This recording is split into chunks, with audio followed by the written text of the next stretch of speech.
기도는 교회의 능력입니다. 그리고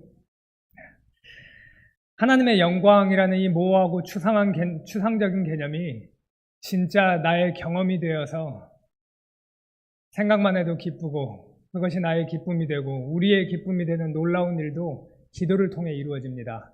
어떻게 그것이 가능한가, 그것을 함께 살펴보는 시간이 되겠습니다.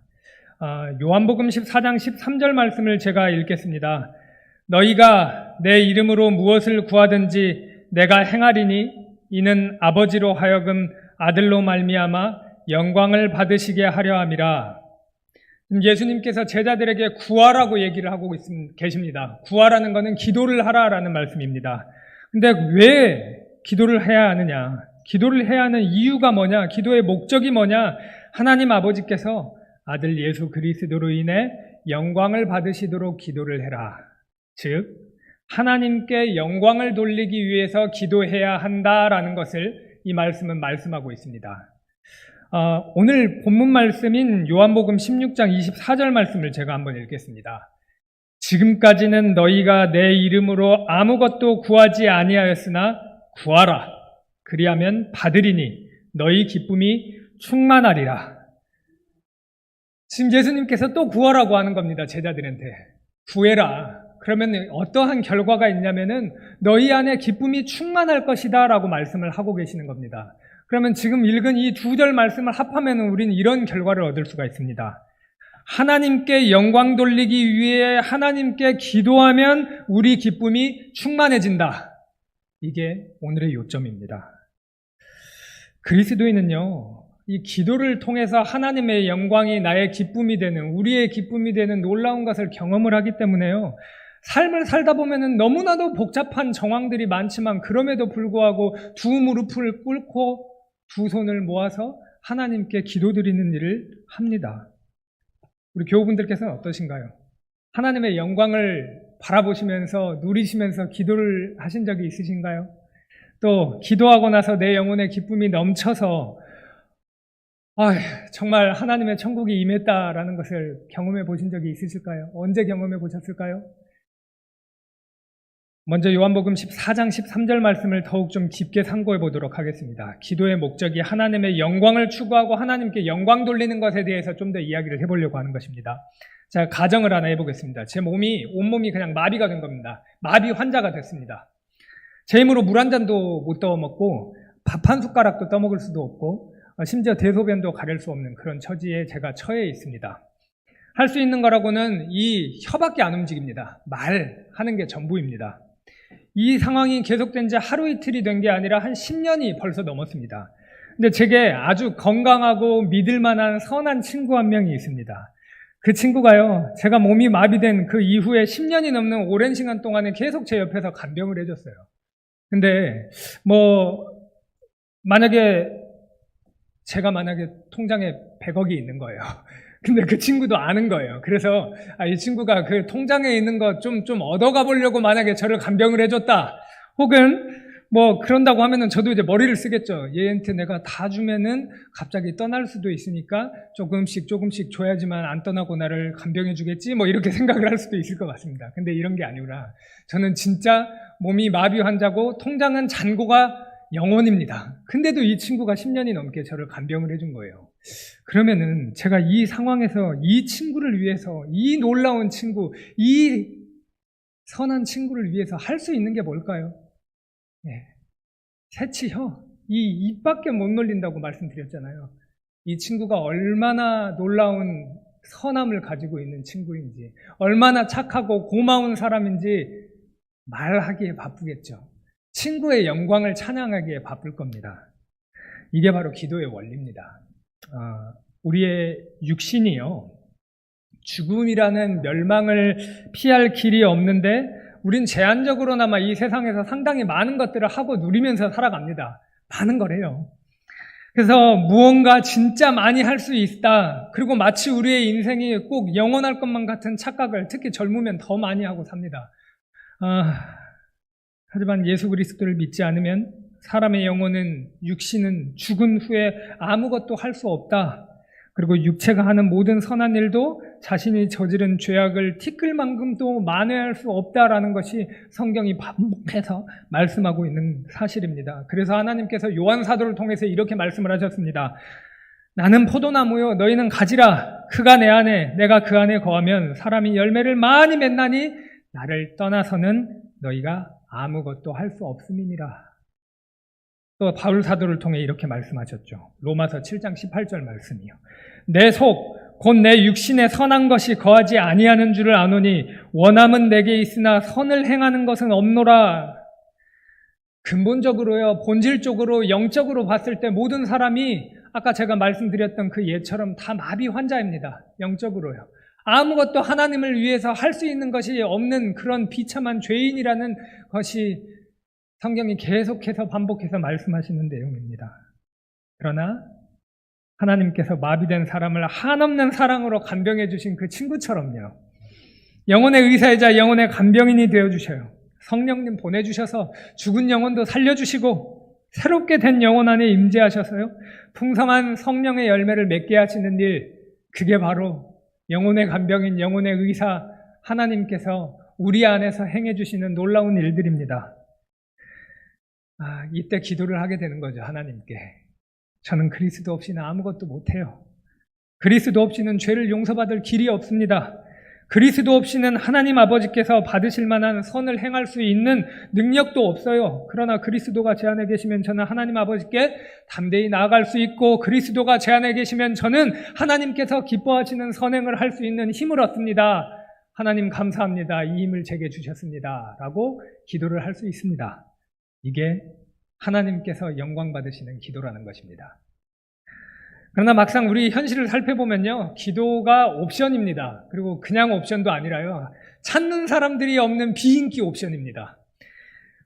이유가 간단해요. 예를 또 하나 들어볼게요. 괴혈병에 걸린 사람 이야기입니다. 괴혈병에 걸린 선원이 한 명 있는 겁니다. 괴혈병이라는 거는 비타민 C를 섭취해야지만 나을 수 있는 병입니다. 아무튼 몸이 아파지는 그런 병인데, 그 배에 한 사람이 딱 탔습니다. 엄청나게 큰 여행용 캐리어를 하나 딱 들고 탔어요. 근데 그 안에는 뭐가 있냐면 우리가 잘 아는 아마 고려은단이나 비타 500 같은 것들이 들어있는 것 같아요. 비타민C가 엄청 많이 들어있는 그런 여행용 캐리어예요. 그거를 들고 딱 탔습니다. 근데 그 사람이 갑자기 오렌지 한 조각이 먹고 싶은 거예요. 그래서 선원을 불러가지고, 그 괴혈병 걸린 선원을 불러가지고 여기 오렌지 서비스 되나요? 하고 이야기를 한 겁니다. 근데요, 만약에 이 선원이 그 사람이 가지고 있는 캐리어 안에 비타민C가 엄청나게 많이 있다는 걸 알았다면 어떻게 했을까요? 네, 갖다 줄게요. 근데 저 먼저 그것 좀 주세요. 저 그거 먹어야 살 것 같아요. 라고 말을 했겠죠. 근데 모르면 어떻게 되나요? 네, 그냥 네 하고 선원의 의무를 다하기 위해서 그 지친 몸을 이끌고 그 오렌지 하나 갖다 주러 갔다 와서 그냥 오렌지를 주겠죠. 이걸 왜 말씀드리냐면은, 예수님을 잘 모르는 것과 예수님께 많이 기도하지 않는 것 사이에 관계가 있다는 겁니다. 우리가 예수님이 무엇을 가지고 계시는지 알고, 잘 알면 잘 알수록 기도의 자리로 나아갈 수밖에 없다는 것을 말씀드리려고 이 예를 말씀드린 것입니다. 마비 상태에 빠진 우리입니다. 영적으로 괴혈병에 걸려있는 우리입니다.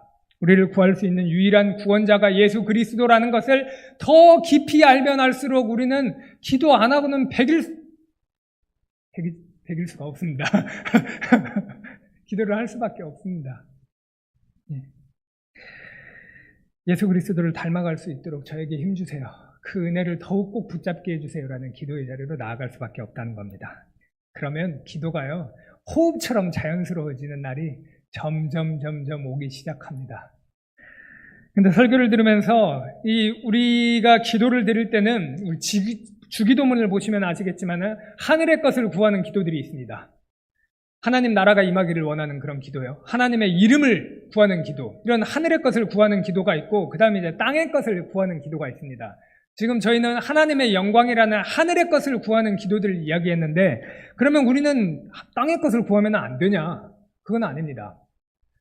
일용할 양식을 주시옵소서라는 이 기도는 땅의 것을 구할 수 있다라는 것을 분명하게 말씀하고 있습니다. 그러나 말씀드리고 싶은 것은 땅의 것을 구할 때는 주의해야 할 사항이 있습니다. 뭐냐면요. 하늘의 것은요, 무한해요. 넘쳐요. 끝이 없습니다. 하나님의 것이기 때문에요. 하나님의 영광, 하나님의 선하심, 하나님의 거룩함, 하나님께서 하신 모든 일들의 능력, 그거는 끝이 없기 때문에요. 우리 안에 있는 끝없는 그 열망, 끝없는 갈망을 온전히 채워줄 수 있고, 우리가 하나님의 것을, 하늘의 것을 갈망할 때는 탈이 안 납니다. 근데 우리가 밥 먹을 때 왜 배탈이 나나요? 무리해서 먹을 때 배탈이 나죠. 예, 무리해서 먹을 때가 배탈이 납니다. 그거는 왜냐? 소화 능력이 안 되는데 구할 때 배탈이 납니다. 우리가 땅의 것을 구할 때는요, 우리가 거룩하게 구할 수 있는 소화 능력이 없음에도 불구하고 땅의 것을 잘못 욕심으로 구할 때는 탈이 나기 마련입니다. 그래서 하나님께서는 여러 가지 땅의 것을 구할 때 안전장치를 주셨습니다. 먼저는요, 모든 것이 하나님의 선물임을 알고 구하라는 겁니다. 우리는 모든 것이요, 하나님의 선물이라는 것입니다. 우리가 제가 지금 입술을 이렇게 움직일 수 있는 거예요. 말을 할 수 있는 거예요. 호흡을 할 수 있는 거, 손가락을 움직일 수 있는 거, 과일을 먹고 싶을 때 사 먹을 수 있는 거예요. 우리나라 아무리 가난해도 굶어 죽는 사람은 아무도 없습니다. 이렇게 부유한 나라에 살 수 있는 거예요. 이게 다 은혜입니다. 청년부 예배에서 마지막 봉헌송이 은혜라는 곡입니다. 모든 것이 은혜라는 겁니다. 하나님께서 주신 것, 다 하나님께서 주신 것이랍니다. 주신 것이라고 말하는 것입니다. 그러한 인정이 있을 때 우리는 땅의 것을 고백하고 간구할 수 있다는 것입니다. 두 번째는요, 하나님께서 우리보다 우리를 더 잘하십니다. 우리는 내 자신이 제일 잘할 거라고 생각하지만 지으신 하나님보다 우리가 내 자신을 어떻게 더 잘할 수 있겠습니까? 만든 분이 제일 잘하시죠. 그래서 우리는 비록 다 알 수 없지만요, 하나님께서 뭔가를 우리에게 땅의 것을 기도했는데도 안 주신다? 그거는 안 주실 만한 이유가 있는 거죠. 우리는 그것을 나중에 하나님의 전에 올라가서 물어볼 수 있을 것입니다. 그때 왜 안 주셨는지요. 그러나 우리는 잘 알고 있습니다. 우리 게임 같은 거, 축구 경기 같은 거예요. 축구 경기를 내가 축구 경기 뛸 때는요, 시야가 너무 좁아가지고 뭘 어떻게 했는지도 모릅니다. 그러다가 요즘은 드론 같은 걸로 이렇게 촬영도 하고 그럽니다. 그래서 하늘에서 바라보는 관점으로 그 경기를 보면은, 이 경기가 어떻게 이루어지구나 하는 그 판도가 이렇게 보입니다. 마찬가지요. 하나님께서는 하늘에서 일어나는 모든 일들 하나하나를 다 주관하고 계십니다. 그렇기 때문에 어떤 것이 가장 선하신지를 제일 잘 알고 계십니다. 나중에 끝날에 그것을 다 알려주실 것입니다. 그리고 하나님이 주시지 않는 데에는 반드시 이유가 있다. 그리고 하나님은 선하신 분이다라는 믿음이 필요합니다. 그 믿음이 있으면요, 설령 주시지 않더라도 그러지 아니하실지라도 감사라는 고백으로 또 땅의 것들을 우리는 계속 구할 수가 있습니다. 그리고 마지막은 이거죠. 무엇보다 제일 중요한 거예요. 더 큰 것을 이미 받았다요. 제일 큰 것을 이미 받았다. 바꿀 수 없는 부요함을 내가 이미 받았다. 이게 제일 큰 겁니다. 시골 깡촌에 사는요, 부모님이 안 계신 고아 아이가 한 명이 있었습니다. 그 아이가 일주일 중에 가장 행복한 날은요, 우체국 집 배운 아저씨가 오는 날이었대요. 우체국 집 배운 아저씨가 그 제복을 딱 입고, 거기는 너무 깡촌이어가지고 오토바이라는 거는 없는 동네예요. 다 자전거만 타고 다니는데 그 집 배운 아저씨가 멋지게 이 오토바이를 끌고 또 제복을 입고 딱 오는 겁니다. 그 아이는요, 그 집 배운 아저씨를 보는 게 그냥 가장 행복한 날이에요, 일주일 중에. 하루는요, 그 집 배운 아저씨가 멀리서부터 딱 뭐를 가지고 왔습니다. 우편물을 가지고 왔는데, 그 아이는 또 그 집 배운 아저씨 보는데 여념이 없었어요. 그 아저씨가 뭘 줬어요, 소포 같은 거를. 근데 그거는 그냥 집 한 구석에 딱 박아놓고는 계속 그 집 배운 아저씨만 쳐다봤습니다. 나중에 알고 보니까요, 그 소포에 뭐가 들어가 있었냐면은 그 아이가 잘 자랄 수 있게 어떤 독지가가 후원을 했던 거예요. 어마어마하게 큰 액수를요. 근데 그 아이는요, 아직 그게 얼마나 큰지 모르는 거예요. 얼마나 나의 삶에 있어서 큰 도움이 될지를 모르기 때문에 그 아이 눈에는 그 소포가 눈에 들어온 것이 아니라 집 배운 아저씨의 제복이 들어왔고 오토바이가 눈에 들어왔던 것입니다. 그거하고 똑같습니다. 예수 그리스도의 십자가 은혜가 베풀어 주신 구원의 은혜는요, 너무나도 큰 겁니다. 이것보다 더 큰 게 없습니다. 나의 영원한 생명을 책임져 주는 그 은혜, 그것보다 더 큰 게 어디 있겠습니까? 그러나 그것은 믿음의 눈이 열려 있어서 그것의 가치가 얼마나 큰지를 알아볼 수 있을 때에만 소중하다는 것을 깨달을 수가 있습니다. 그것을 알면 땅의 것을 구할 수 있다는 것입니다. 왜냐? 주시든 안 주시든 모든 게 하나님의 은혜라고 기꺼이 고백할 수 있기 때문입니다. 기도는요, 하늘의 복에 더욱 감사하고 하나님께 영광 돌리며 기도할 수 있기 위해서 하나님께서 주시는 하늘의 복이 있는데 조금 더 생각해 볼 거는요, 하나님께서는 언제나 늘 우리를 먼저 섬겨주신다는 이 놀라운 사실을 꼭 기억해 주시길 바랍니다. 우리 너무 잘 알고 있잖아요. 예수 그리스도께서요, 이 땅에 오시는 순간부터 죄인을 위해서 섬겨주시는 삶을 살다 가셨습니다. 근데 우리는 한 가지 오해가 있어요. 그러면 지금 예수 그리스도께서 어디 계십니까? 하늘에 올라가셨죠? 보혜사 성령님을 내려주셨습니다. 하나님, 성부 하나님 보좌 우편에 지금 예수 그리스도께서 계십니다. 그러면 그 예수 그리스도는 이제는 내가 옛날에 할 거 다 했으니까 니들 알아서 잘해라. 너 섬겨주는 거는 이제 끝이다 하고 손 놓고 계시느냐? 그게 아니라는 겁니다. 히브리서 말씀을 보면은 성도들이, 하나님의 자녀들이 하나님의 자녀답게 믿음을 잘 지키고 선한 일에 힘쓰면서 살아갈 수 있게 기도하고 계신다고 기록이 되어 있습니다. 기도로 지금도 섬겨주고 계십니다. 그리고 예수 그리스도께서 다시 이 땅에 오시는 그 재림의 그날에도 그때 또한 섬겨주신다는 말씀이 누가복음 12장 37절 말씀에 있습니다. 제가 읽겠습니다. 주인이 와서 깨어있는 것을 보면 그 종들은 복이 있으리로다. 내가 진실로 너희에게 이르노니 주인이 띠를 띠고 그 종들을 자리에 앉히고 나와 수종 들리라. 주인이 종들을 앉히고 수종을 들리라 하고 말씀이 되어 있습니다. 그 말은 뭐냐? 다시 오실 그날 예수 그리스도의 심판대가 있죠. 그 심판이 끝나고 난 다음에 예수 그리스도께서 하나님의 자녀들을 한 명 한 명 귀한 자리에 앉혀주시고 수종 들고 섬겨주시는 일이 이어질 거란 얘기입니다. 끝까지 섬겨주시는 예수님. 모든 종교의 신들은 자기 섬겨달라는 것이지만 이 주 예수 그리스도는 섬김 받으시는 분이 아니라 늘 먼저 섬기시고 그 섬김이 끝도 없는 분이십니다.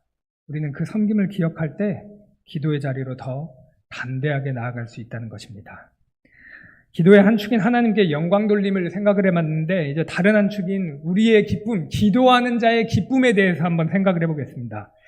요한복음 16장 24절 본문 말씀 다시 한번 저희가 함께 같이 한번 읽겠습니다. 오늘 본문 말씀입니다.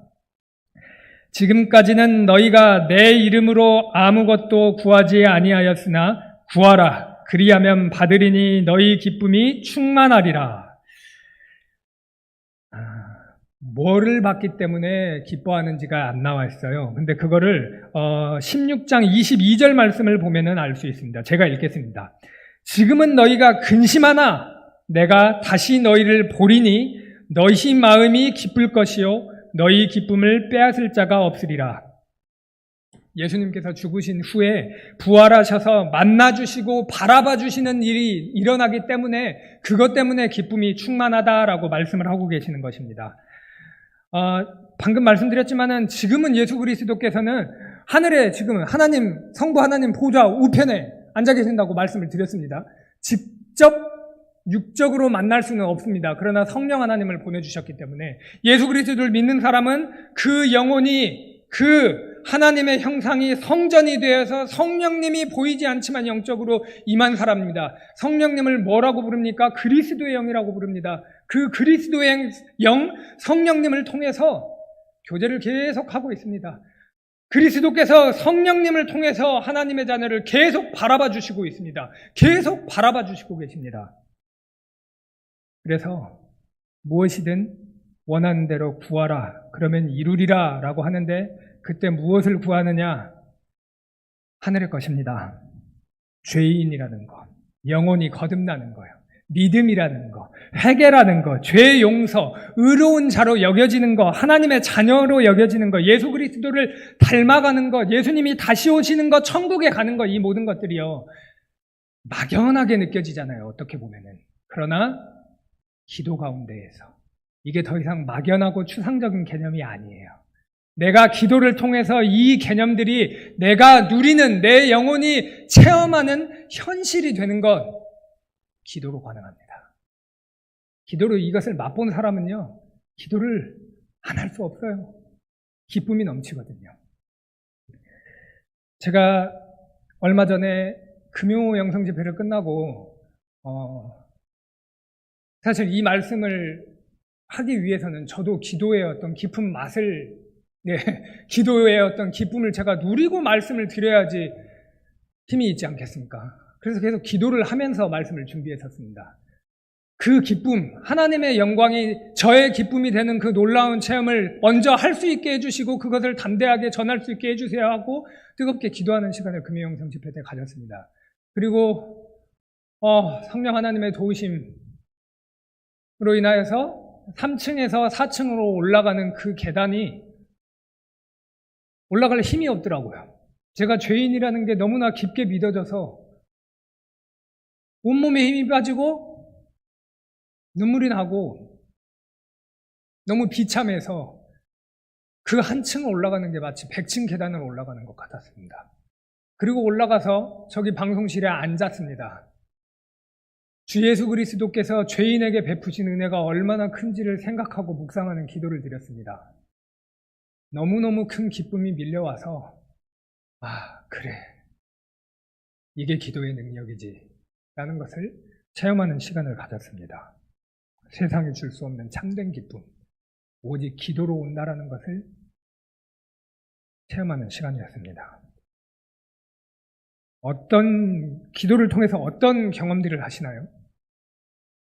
교회에서 예전에 청년부 회의를, 제가 청년부 임원이었을 때 회의를 했는데 너무나 뭐라고 해야 될까요? 어떤 의견이 갈라졌습니다. 수련회를 두고 의견이 갈라져가지고 굉장히 감정적으로 격앙이 됐던 적이 있었습니다.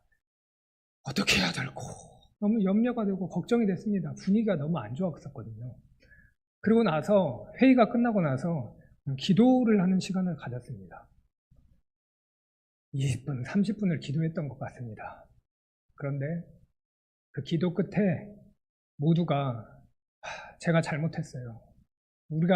제가 제 의견만 너무 내세운 것 같았어요. 라고 이야기를 하면서 서로 부둥켜 안고 다시 뭘 잘 토론을 하는 그런 일들도 있었습니다. 기도의 능력들이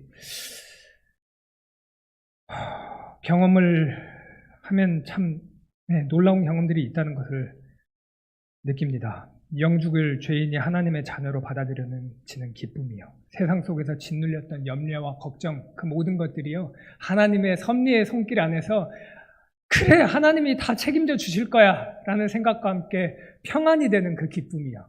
이런 것들을 기도를 통해서 누리다 보면은 우리는 더욱더 기도의 자리로 나아갈 수 있다는 것입니다. 오늘의 주제의 핵심 메시지가 완성이 됐습니다. 하나님께 영광 돌리기 위해 하나님께 기도하면 우리의 기쁨이 충만해진다는 것입니다. 그러나 우리는 기본적으로 눈이 어두워서요, 하나님께서 예비하신 하나님의 하늘의 신령한 복을요, 바라보지 못하고 땅의 것만 바라볼 때가 있습니다. 집착합니다. 그리고 우리는 기본적으로 이기적이에요. 우리라고 안 할게요. 저요. 기본적으로 너무 이기적이에요. 그래서 좋은 것이 있으면 나만 독점하고 싶고요.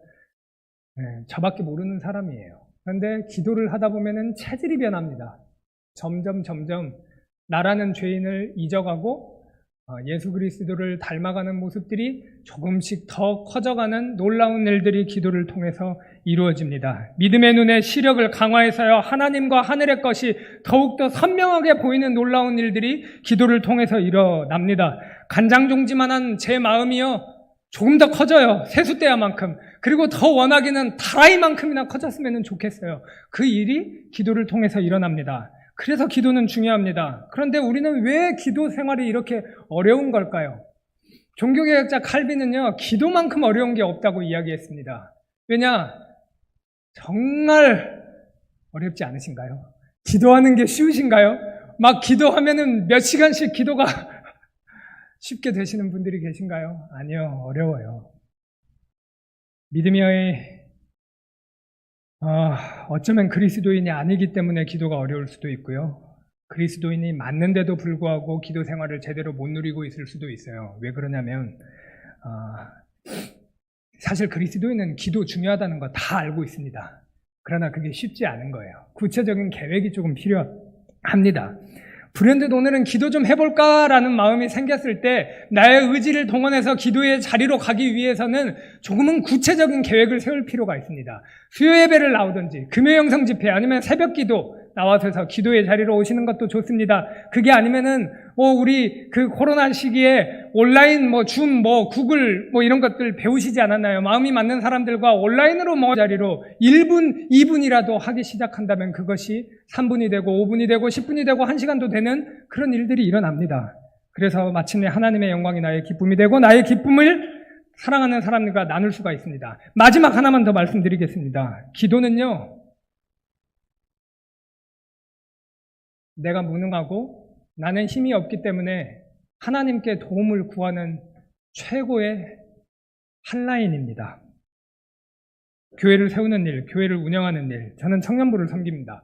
청년부를 세우는 일, 청년부를 운영하는 일, 그 모든 일은 사람의 힘으로 할 수 없는 영적 싸움입니다. 믿음의 선한 싸움입니다. 사람의 능력으로 잘하면 잘 될 것 같다고 생각하지만 절대 그렇지 않습니다. 기도 없이 이런 일이 이루어진다? 말도 안 되는 일입니다. 영적인 일은 영적인 기도와 말씀의 사역이 잘 세워질 때만 가능한 일입니다. 그러면은 예수 그리스도께 병력 지원 요청을 어떻게 할 수 있습니까? 오직 기도로만 할 수 있습니다. 그 기도. 하나님의 자녀로서 하나님 사랑하고 이웃 사랑할 수 있는 힘, 하나님의 영광이 나의 기쁨이 되는 힘을 요청할 수 있는 한라인입니다. 교회 역사를 돌이켜보면요, 기도를 통해서 하나님께서 굉장히 많은 사람에게 놀라운 힘을 베풀어 주셨습니다. 그리고 기도를 통해서 미국의 대각성 운동도 일어났고 1903년도에 있었던 평양 대부흥 운동이요. 그 놀라운 수많은 사람들이 주 예수 그리스도께로 돌아오는 놀라운 일들이 기도회에서 이루어졌다라는 것을 아신다면은 우리 함께 기도로 나아갈 수 있을 것입니다. 길신교회의 영적 각성과 영적 부흥이 일어날 수 있는 것, 하나님께서 그 능력의 역사를 무엇을 통해 일으키기를 원하십니까? 성도의 기도입니다. 기도하겠습니다.